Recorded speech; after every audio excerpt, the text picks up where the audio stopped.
More Twitter files have been revealed, and it shows the deceptive tricks used by FBI agents to fool the American people. Senator Rand Paul says the government is working overtime to bury the biggest cover-up in world history. The Treasury Secretary refuses to hand over banking records that incriminate the president and his family. And I go into detail about the Paul Pelosi attack footage, all in today's video. Thank you so much for liking and sharing these videos. Also, don't forget the $5,000 cash giveaway with 10 winners ends very soon, and I'll make sure to leave a link down below. Twitter Files number 15 was just released. In this publication, independent journalist Matt Taibbi details how former FBI counterintelligence official Clint Williams accused conservative accounts of being Russian bots. Williams was part of the Alliance for Securing Democracy, and he controlled a website called Hamilton 68, which claimed to track Russian bots.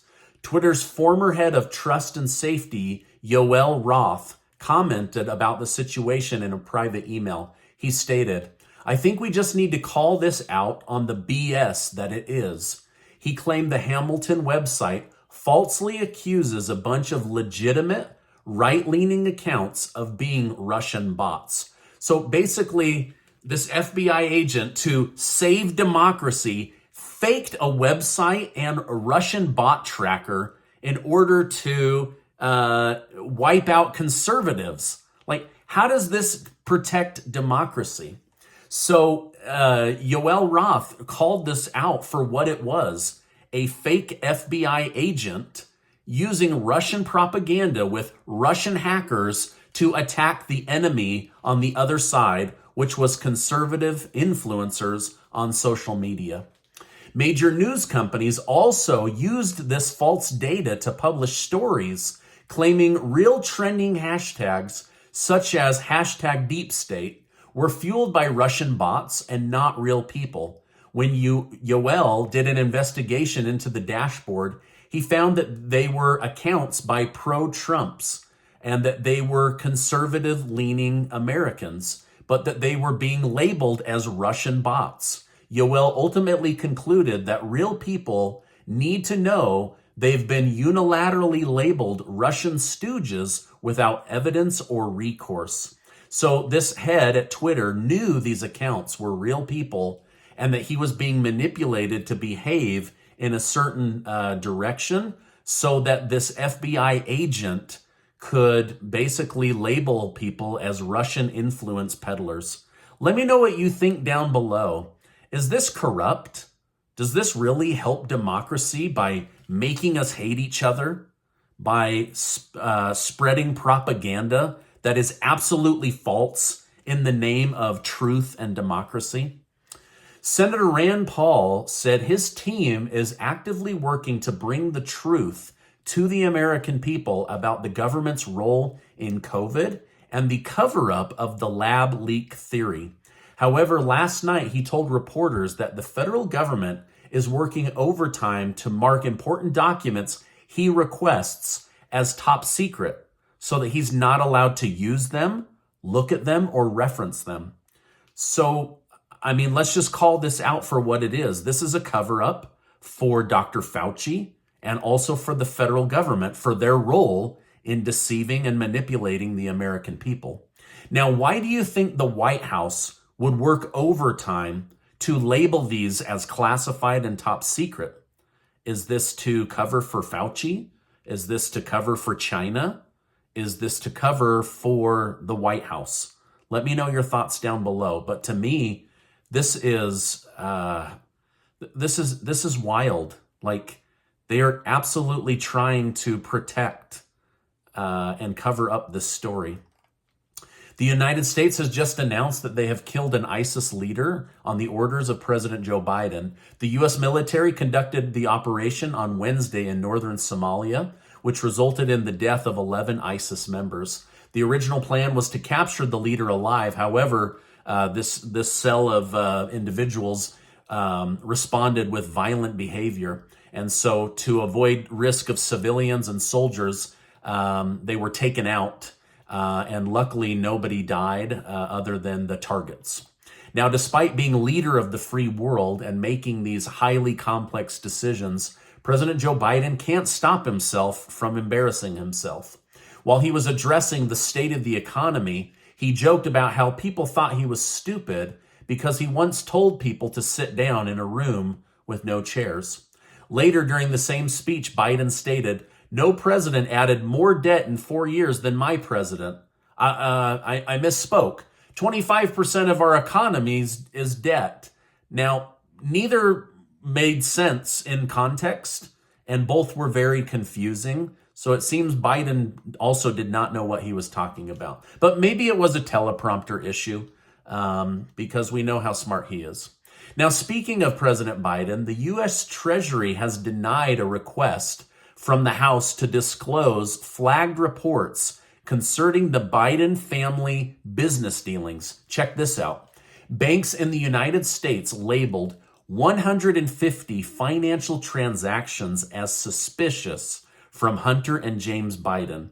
Now, to give you context, in my financial planning, if I was to do this with one report, I would be in huge trouble. But they buried 150 of these reports. The transactions are reportedly wire transfers that contained large sums of money, as reported by Breitbart News and other news media outlets. Now, despite the suspicious nature of these documents and these wire transfers, they're being held against being released to these Republican leaders. And they say, no, we're now going to subpoena these from you and you must comply. So 150 SARS reports, or suspicious activity reports, were issued by major banks on large transactions involving James Biden and Hunter Biden. But because of who he was related to, the banks turned a blind eye. And now the Treasury Department is doing the same thing. So I'll continue to update you on this, but it looks like the House Republicans will have to subpoena this information. Did you know that there were 150 suspicious activity reports claimed by banks that were ignored? That was news to me as well. Speaking of money, all the major indexes on Wall Street are green today, and gold and silver are neutral. Bitcoin and Ethereum were also positive today, and the price of oil dropped to under $80 a barrel. In a new interview, Ukrainian President Zelensky has called Russian President Vladimir Putin a nobody. Zelensky stated his belief that Ukraine is just the first step in Putin's plan to capture other countries. If you ask me, we are not going to be negotiating peace anytime soon. And whether it's true or not, they are kicking off the propaganda machine that Putin is ready to go to war with all of Europe and that the United States is going to be sucked in. Now, I'm not saying that this isn't going to happen. I do believe we are heading into World War III, but they're trying to pitch it as this is his plan versus what he has been open about, which is, if you join NATO, we will attack Ukraine. And that's exactly what they did. I hate reporting on this, but these are big stories. But this is what's in the news today on that topic. Donald Trump has detailed his plan to save American education. Trump stated he will cut federal funding for any school or program pushing critical race theory, gender ideology, and other inappropriate racial, sexual, or political content onto our young children. Trump then explained how he will incentivize change by funding opportunities for schools who follow the new program. Trump concluded, "When I'm president, we will put parents back in charge and give them the final say. We will get back to teaching reading, writing, and arithmetic, and we will give our kids the high-quality, pro-American education they deserve." Now, earlier today, the video footage of Paul Pelosi being attacked and held captive in his home was released. I have to admit, I found this footage very disturbing to watch. So if you're sensitive, I would not go watch it. The footage showed the break-in from the outside. It then also showed the police interaction with Paul Pelosi and the guy that broke into their house. And then it shows the violent hammer attack and his arrest.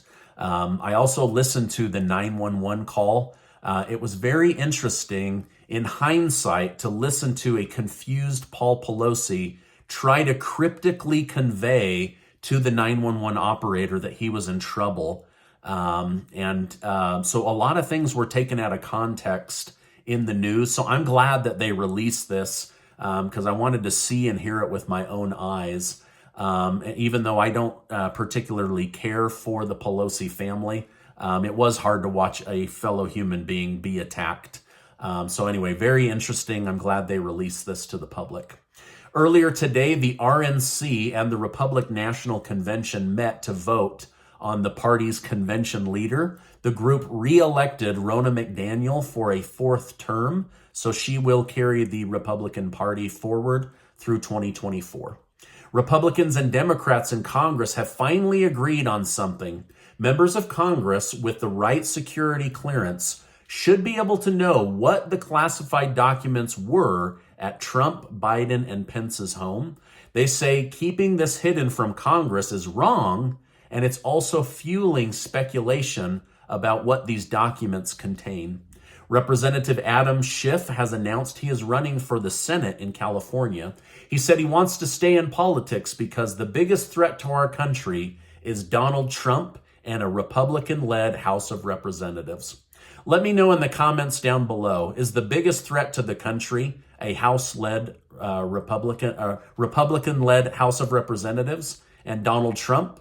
Or is it something else? Is it the cartel? Is it going into World War III? Is it the horrible spending habits of the federal government? Let me know your thoughts down below. I definitely want to hear from you.